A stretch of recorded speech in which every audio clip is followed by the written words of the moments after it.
it was different, right? And then these people came, they met us, we were hanging out. People always ignore this part, but the first missionaries came as friends, right? The first missionaries came as they came to come and to come and see, right? And then before you know it, they're coming with armies and ships, things that we didn't really know how to guard against, right? The first people always came as friends. They came as missionaries, they came as explorers. The reason why, from our perspective, it looks like it was easier for some people to move is because there was a much clearer elite back then, a much smaller class of people who would go to school, right, and who would get these degrees. If you had maybe a few universities in a country like Cameroon, one maybe, two.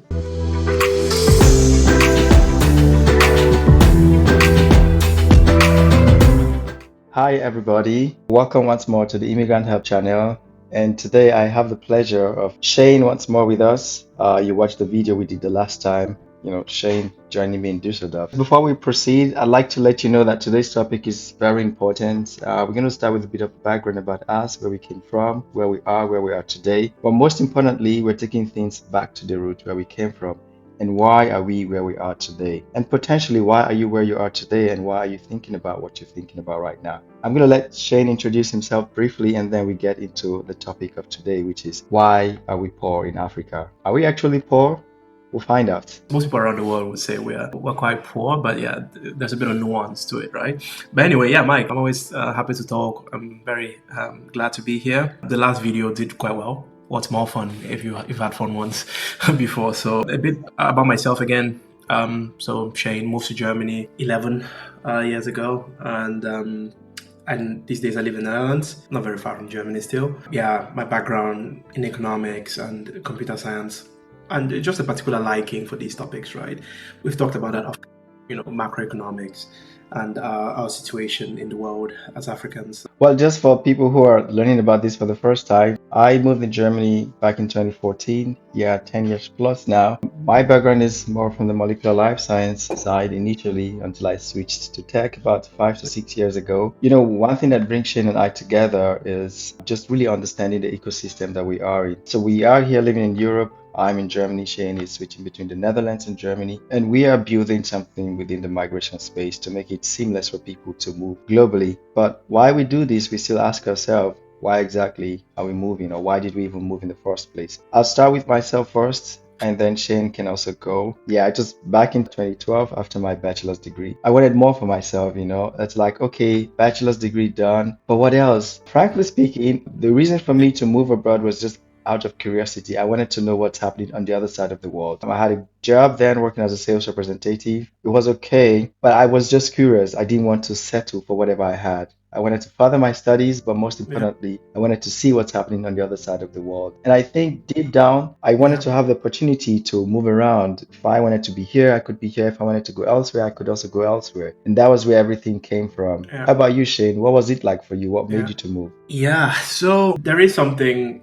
intimately human about wanting to experience other places and things and sensations, right? So I think that was also part of my situation. Africans tend to not travel much, right? Like the tourism industry isn't quite developed. Certainly the tourism industry that involves planes and flying to places is not something that we do much of. So by the time you grow up and you're 18 or 19, or you're after a first degree or something, then that's like actually your first, I'm going outside Nigeria for most people, right? Or Cameroon, or I'm going outside Africa, God forbid, right? A visa is sacred, right? A visa is like this thing you never had. You have it once in your life, you go, you change your passport, and then you don't need to get visas, right? That's our situation. So it's entirely natural that most people want to go out and experience that.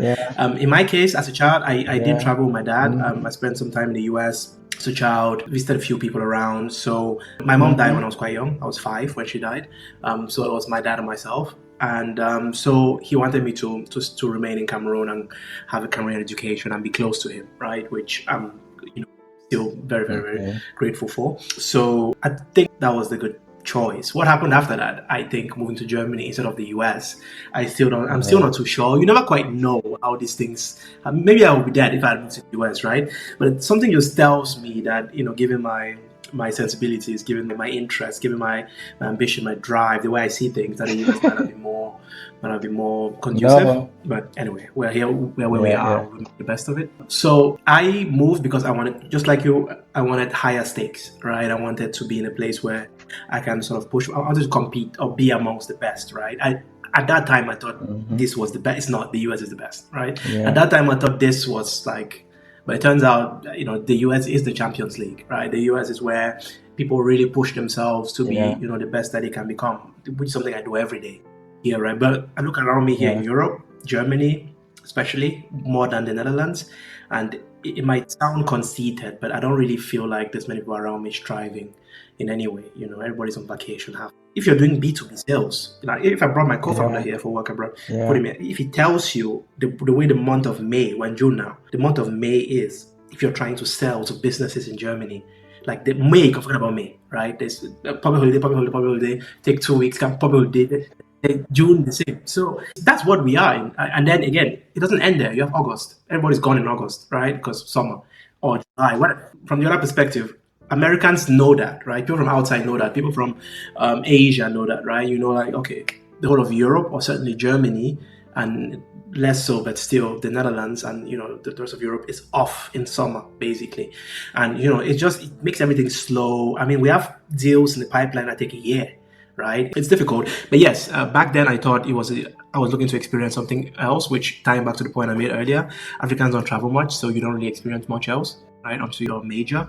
So I wanted to go elsewhere. I wanted to learn a different language, believe it or not. I wanted to just make sure my minimum situation in life was what I imagined the average. And to sum it up, in my mind, even when I was a child, I just found it weird that some people would work the same job, one person in Germany or in the West, one person in Cameroon, and the person in the West would earn 50 times that what the amount of the person. So to my simple mind back then, even then, I don't even know how old I was, and even then I would go like, there's something weird about this. I don't want to be in Cameroon working, right? I want to go where I'll do the same thing and earn much. So that was my perspective back then, and so I decided to leave. You touched on 2 points, which I think is going to connect us to the next point. And that's the first one is that Africans do not travel a lot. And also looking at the current situation, globally speaking, and the perception that the other parts of the world have about Africa, that Africa is poor. But when we look back 50, 60, 70 years ago, that was not the case. At least when I think about the situation in Nigeria, say before the independence, it was just common for Nigerians to go study in the US, the UK, and all these other places, have international education and come back. Because again, these were the people that actually fought for the independence of most African countries because they were well educated. So going abroad was not a mystery of the way we think about it today,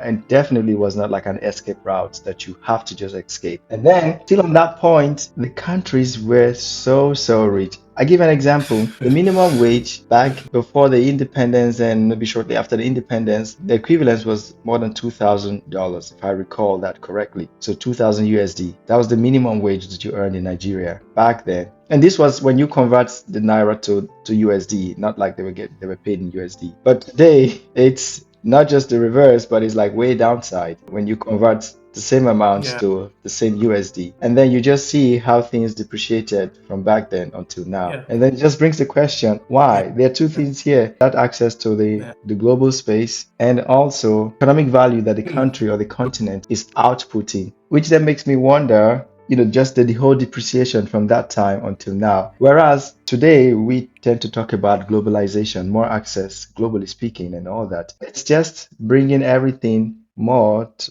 the reverse developmental phase, if that makes any sense. I don't know about that, Mike. So many people say these things, and I just cannot find anything that backs it up. I cannot find anything that backs up that we had more so the minimum wage thing, for instance, in Nigeria, right? I cannot find anything that, and these things interest me so much. I spend half my time on this earth trying to figure these things out. I cannot find anything that backs that up, right?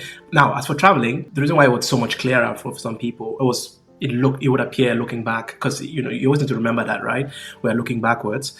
The reason why, from our perspective, it looks like it was easier for some people to move is because there was a much clearer elite back then, a much smaller class of people who would go to school, right, and who would get these degrees. If you had maybe a few universities in a country like Cameroon one, maybe two at the most. Going to the university was challenging, was difficult, was tough, and then when you graduate, you're part of an before even graduating, you're part of an elite. You get, the even going in, you get scholarships, etc., etc. You're part of this elite who can then quite easily move to France in our case, right? Back then, these days, everybody, education has come to the masses, a fantastic thing, right? But now a lot of people graduate from high school. A lot of people can move Mm-hmm. abroad, right? So you have the consulates, you have everybody else trying to restrict that, right? Which is what makes give the visa its value, right? But Mm-hmm. I think that's a separate thing from tourism. The other day I was looking at a map of like the number of flights around the world, right? They had that because of the Iran Israel thing, and then so on that map clearly you could see like every airline, or certainly everybody flying, avoiding those two countries, right? Because yeah, well, you don't know what happened. So, but also what you see on the same map is that Africa is like, there's barely any flights to sub-Saharan Africa, right? To Africa, really. And Mm-hmm. the reason for that, we just don't have Yeah, enough yeah, money. yeah. Now, for tourism, which isn't what we, like moving out for like a better life. Tourism Mm-hmm. is going to sea, right? I believe if Africans traveled more, for reasons of tourism, I think fewer people actually want to move out, right? But we just don't have the money. We don't have the freedom in Mm-hmm. many respects to go elsewhere for tourism, right? I mean, we could even go inside Africa, right? We don't need to go to Europe, right? But Yeah. even inside Africa, we haven't figured out a way to have enough money to be able to have enough disposable Yeah. income to Yeah. travel to, I don't know, Zanzibar, which is visa free for Cameroonians, right? I think, Mm-hmm. or visa on arrival, something for Mm-hmm. tourism, right? So we just stick it out until we're 18, and then obviously at that point you're thinking about improving your life, right? About how your future will look like 18, 21, Mm. and then you say, okay, I need to get to Europe first, or to get to the US first, to get somewhere I can, but you skipped all of this part where the Europeans quite enjoy it, right? Now, as for the Yeah. actual money, I don't know if Africa was. We'll get into it in a bit more detail, but poverty is relative, right? That's the crux of the matter. It's relative. We are poor because there's somebody richer than us, right? And which is fine, but as I always say, we didn't choose to be in competition with these people, right? We didn't. We were minding our own business. Most of Africa was minding their business, right? We had our lands, we had our own value Yeah. structure, we had our own set of values. Now there's a bunch of villages, a bunch of chiefdoms. It was different, right? And then these people came, they met us, we were hanging out. People always ignore this part, Mm-hmm. but the first missionaries came as Yeah. friends, Yeah. right? The first missionaries came as they came to come and see, right? And then before you know it, they're coming with armies and ships, things that we didn't really know how to guard against, right? The first people always came as Yeah. friends, they Yeah. came as missionaries, came as Mm-hmm. explorers, as I guess they were calling them. So we didn't choose to enter this value system. But then if you're colonized, you're pulled into the global value creation framework, you're pulled into it. We didn't choose to, right? We were pulled into it. If you're a vassal of a European state, you are pulled into, they're using you to produce Yeah. something that they export to either themselves or to their partners, right? Yeah. And then you're in Mm. that, and then they give you independence. You are still in the value creation. You are still in that framework, Makes and sense. we Thanks. just weren't in a position to compete with Mm-hmm. these countries, right? So, and then you go, oh well, relatively we are poor, right? And we're really small countries as well. That's something else, to tie back to your point about Yeah. the people had money. Yeah, there just weren't that many people around back then, right? So, and that's something that our governments have really messed up, right? They Mm. have had no planning around Yeah. Yeah. population growth. I cannot think Mm-hmm. of any African country where the government has done, or even does, in some countries better than others. Certainly in Cameroon, the government has had you can give them very little credit for planning population growth, right? Because they just didn't, everything is still meant for like, much smaller populations. Yeah. I think I get your point now. So, on one hand, first, it was the fact that the countries were relatively small back then, and small in the sense that before they all came together, every sector or section or region existed as a small unit, and life was just okay for them, And yeah, kingdom, small units. But then they were all merged into one big stuff that, no one had idea before.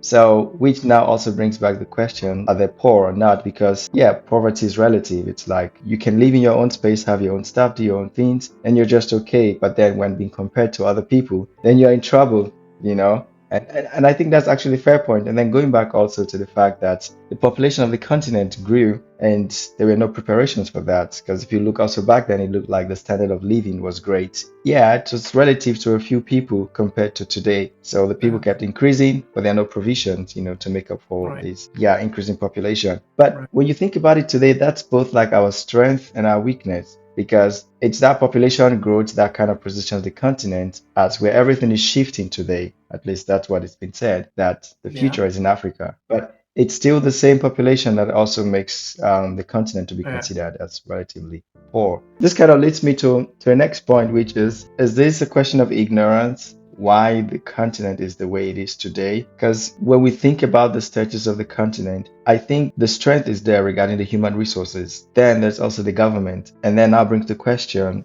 what value are all these people coming together to provide? Because I think how rich you Yeah. are, still relatively speaking, is proportional to how much Relative relative value. value. Everything is still relative. But it's like there's the Uh, people, there's the government, and now what's the value creation that is coming from Africa? yeah. One can look at this. Yeah, Yeah. go on, please. As I was telling you before we started recording, we are relatively quite poor, right? And that's simply because we don't really do much of high value, right? I'll give you an example. They have protests in Barcelona because of the tourists overrunning the place. They have I think it's maybe 20 times more tourists in Barcelona a year Mm-hmm. than the number of people the population, natives. So you have maybe about 30, almost 30 million tourists a year, and only about 1 point something million people live there, right? So they're protesting and they are going around with water guns and spraying water on the tourists, right?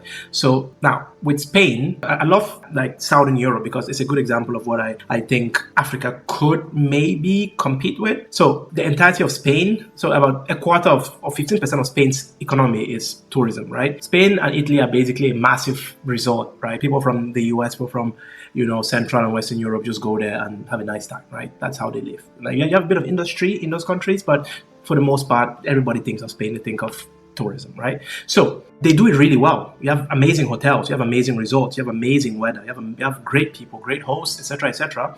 But the value creation isn't particularly high, right? So Spain could be as great as they want to be at tourism. You will never make as much money as Silicon Valley because Silicon Valley spends their time creating Yeah. insanely high margin products, right? Like you go to San Francisco, you have insanely high margin products being created there, right? You make one iPhone, you make, I don't know, 10 times how much you put into it. You sell it for 1,000 Yeah. euros, you made it for 100 euros.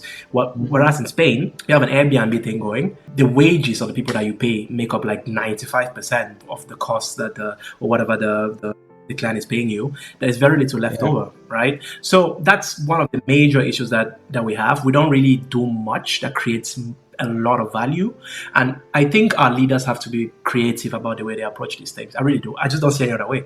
Somebody needs to figure out a way to look at their population, go, okay, Mm-hmm. we need to figure out a niche here that might work out for us.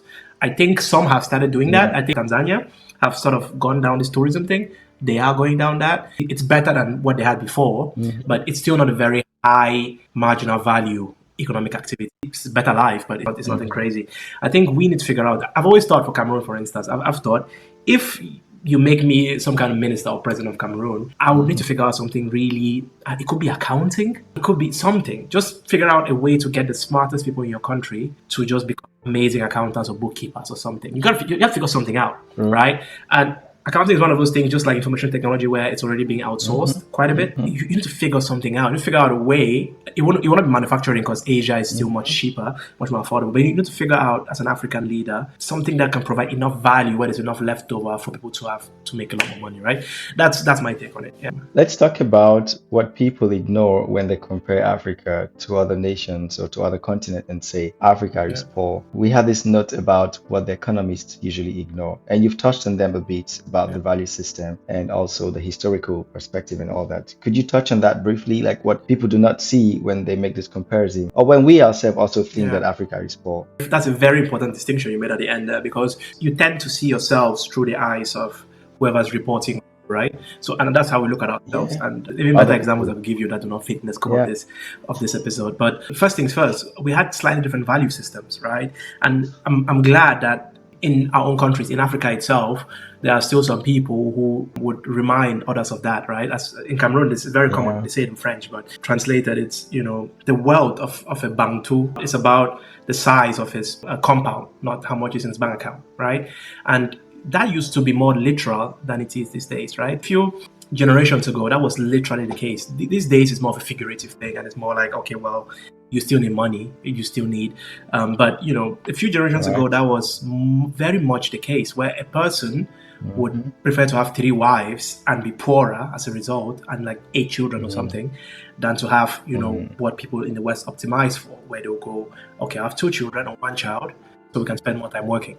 Right. So you had things like that, and those were our value systems. And it's entirely reasonable to expect us to then be monetarily poorer relative to the Europeans who had slightly different value systems.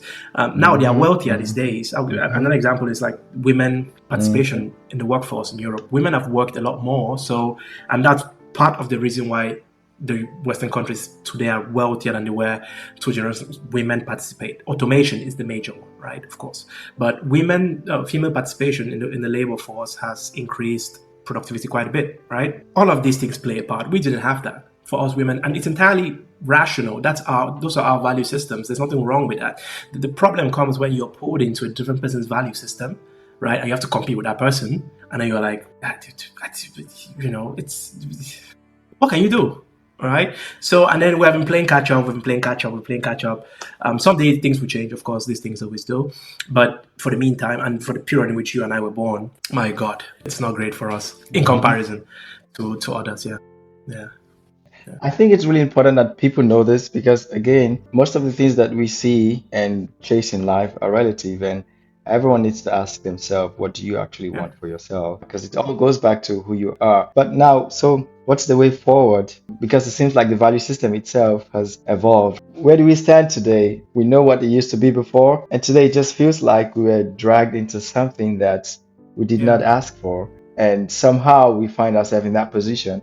And even though most African countries, if not all of them, now have independence in the different forms that they exist, we're still tied to this system, the so-called value system. We're still tied to this, thought process. We're still tied to this new perception of what is value. And now more and more people tend to leave what they originally know and are chasing something Yeah. else. If you look deep into that, I'd like to relate it also to the lifestyle that most Africans or migrants are living in Europe, in the sense that there is no fundamental understanding of why are you moving abroad. And like, why are you moving abroad? It's a key question that everyone needs to ask themselves before you make that move, because it's going to essentially shape your experience from the beginning until the end. It will shape everything from how you move, the process, what you're going to do, how you essentially are going to settle down finally here or back home. My business partner Stephen and I were having a conversation with a Ugandan entrepreneur and senior that has been living in Germany for over 40 years. And one key thing that she talked about is, this illusion that, oh, I'm only here temporarily. But dude, you've lived here 5 years, 10 years, 15 years. You're not going back anymore. I hope not. I hope not, because I need to leave this place Yeah, before I lose my I know mind. for, But for you for sure, um, but yeah, if you look around, yeah, for but every other person that you meet within your circle, do you think anyone has a concrete plan of where they want to settle? What's the you know, next going to look for yeah, them? Like, what's the next phase going to look like for them? And where I'm going to with this is it all brings back the point of still not understanding the value system that we have as individuals and yeah, also as a yeah. nation or as a continent or as a country. And that's deep. And that's why this question is Yeah, going to continue. yeah. Why So are we poor in Africa? the first part of the question is very good, and you're right. Most of us would not make it back to our, maybe the cops would be lucky enough to go back, but for most of us, the best you can hope for is to die, really, to be honest. Like most people will not go back. I see more and more people getting buried here. Just you die, they bury you here. End of story. For me personally, that's repulsive, right? Because I've always been really close to. Well, in any case, I try to be close to our traditions, right, and to be close to. I'm not. I don't consider myself. I'm certainly not Christian. I have no interest in that. I just go by our own traditions. I try to stick to it meant to be African before the white man came. In many ways, of course, I'm more European than African than 16th century African, of course. But for especially in the mind, I try to separate myself from as many of these imported cultural gifts as possible. Now, most will not make it back, right? That's just the way it is. I personally would like to, I spend a lot of time in Cameroon already. I have my apartment in Hmm. Cameroon that I pay for, End of so every mind. time I can just pick up my Mm-hmm. stuff and just go, and I have my place with Mm-hmm. everything set up the way I want it and everything. It's always like that. And Mm-hmm. what I hope Mm-hmm. for many people is that they realize that Mm-hmm. they will have a better life there, because of course, when you leave, when you move, you have almost nothing back home, let's say, and then you start making money in the West, and there comes a point where where the marginal utility of remaining here just it's not that high. And I always ask everybody this, okay, where is that point for you? And they don't really know, right? They have no idea. They just know, yeah, I'm going to stay here. And to be fair, for most people, if you're a nurse, right, or if you're a truck driver or something, you need to be here Mm. to work, right? But it's a small fraction of people, right? And Yeah. that's also my main motivation for being an entrepreneur, starting work abroad, etc. It's because I need that freedom. I want to Yeah. have the freedom of deciding where, Yeah. who I work with, Yeah. where I work from, what I'm doing. So it's very, very, that's the most important. It's not the money, it's that freedom that I want, right? And part of that freedom is being able to sit in Cameroon, hire people there, sit there with them, work with them, create value, and sell it on the global market, which again we have no choice but participate in, right? So that's what it is. But yeah, most people will not go back. For most people, they have to be happy with what they have here. But I hope that, and I think everybody can feel it in their Mm-hmm. bones, Mm-hmm. right? There's something wrong with being in. For me, anyway, I've always been able to feel it. Like something isn't quite right here. Mm-hmm. Something is I shouldn't be here, right? So yeah, so that's my take on that. Yeah. So now bringing it gradually to the end, I think there are two more points I'd like us to touch on. And the first one is again still going back to, why people move abroad. What's the plan before that move is made? Now, even a more important question is, especially now the young generation of Africans, do we understand our value system? And taking it further, do we even understand our economies, like what can actually come from our respective country? Imagine that if we do understand that, then it also gives clarity to if you decide to move abroad because you know that you're going there for a purpose.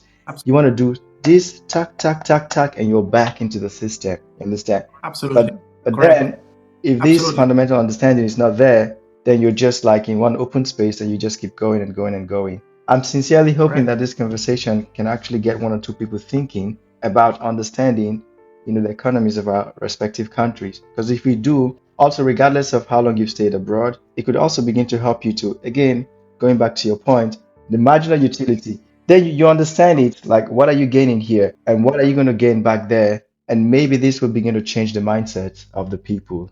Yeah, we can really hope so, because to be fair, again, most people, it would not be the case with most people because many people have to be here to make money, right? But for those who have the latitude, who have that room to move around, there's a point, I think, for most people, even for those who are like nurses and need to be here Yeah. physically, I think maybe in your mid 50s, I think you've made enough money where you have a few options. Your kids are maybe not as young as the ones where you certainly get to a point where you're not like, are you? I think it happens to most people in their mid 50s, mid to Mm. late 50s, I think. Because it certainly cannot be in your 60s or 70s. I think that's a Yeah. bit too late. But I think your mid 50s, the latest point, and that's where I think that's exactly where where it Going changes and down. starts, the utility of being here starts Yeah. dropping, and you start going, maybe. But by then you have other problems, right? If you are not visiting your country often, you have no friends, your parents are dead, your siblings have left, you're this. So then it becomes a different problem, which again is not the scope of this particular episode. But you have other problems then, and then you start wondering, okay, how do Hmm. I make do with this problem? How do I Yeah. Yeah. remedy Yeah. this? But it's a sad situation, and your point about us not knowing our country's values is very important, because if I ask you now, Nigeria, it's only oil, it's petrol. That's it. So if you're not doing petroleum engineering, you're not doing Nigeria. And even if you're petroleum engineering, you probably should not be in Nigeria Hmm. anyway. But Nigeria cannot be that mass. It could be, maybe, I don't know. I need to look at it more. Could Nigeria's population get wealthy off of oil if it was better managed? Potentially. Maybe. I Yeah. don't know. 200 million people? I don't know. I don't know. The numbers, you need to look at them a bit more. Like, is the competitive advantage strong enough where Nigerians can really get what, like the Saudis or Qataris or whatever from that? I don't know. You need to look at it a bit more.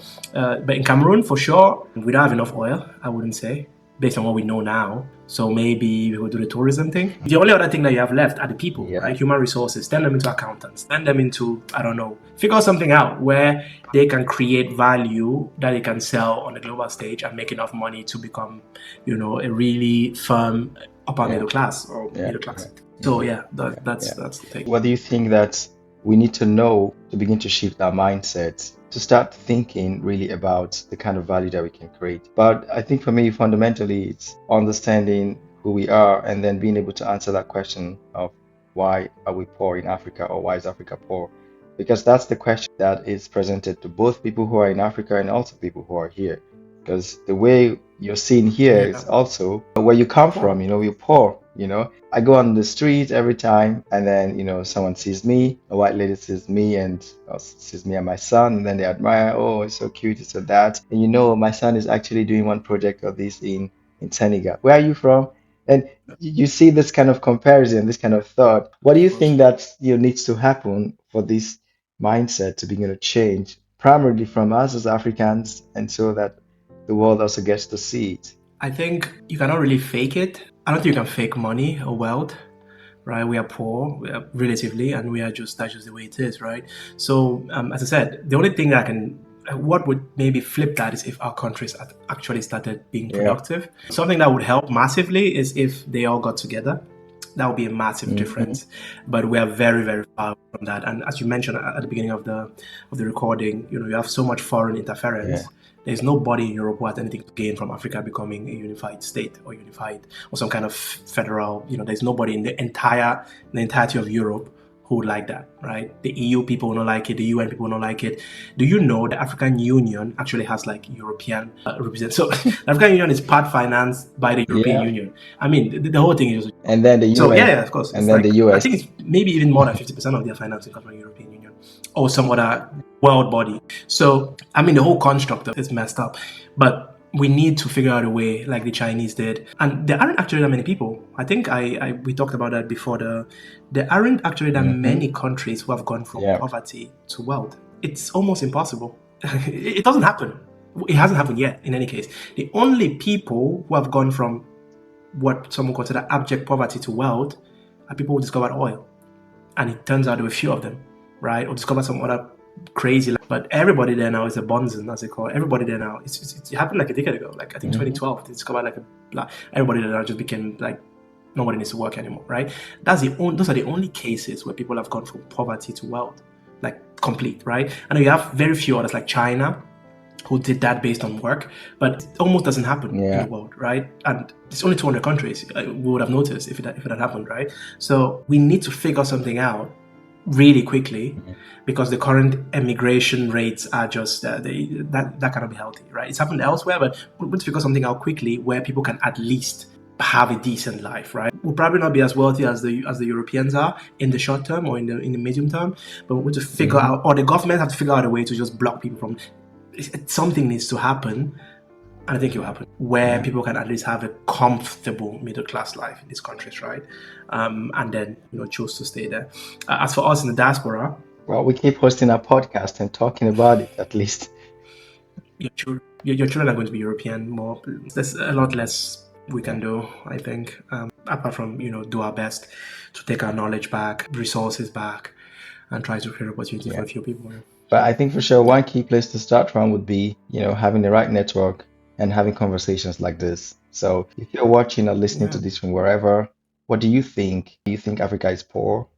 And why are we poor if you think we are poor? Would be nice to, get your thoughts and, just understand what you're thinking. And of course, feel free to ask your questions, leave them in the comment below. My name is Mike, and I'm the guy behind the Immigrant Hub channel. And this is Shane, the guy behind Work Abroad. Thank you very much for sticking around today. Cheers, guys. Cheers. Bye.